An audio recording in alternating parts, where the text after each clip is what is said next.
How to apply for MNT credit card. It's pretty simple and a quick process, so let's get started.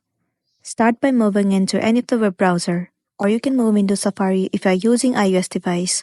Once you're in this page, in the source bar, search for MNT Bank. Head over to the very first site, MNT Bank.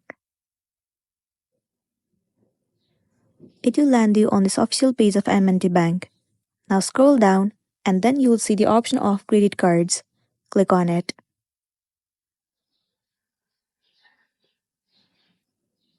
Once again, scroll down and tap on, and at the bottom you can see the option of Apply Now. Click on it. Once again, you have to click on Apply Now. Now first of all, you will have to log into your specific account. So enter your user ID and the passcode of MNT Online Banking. Once done, tap on Login. Follow the on-screen process to activate your credit card, and then you'll be good to go.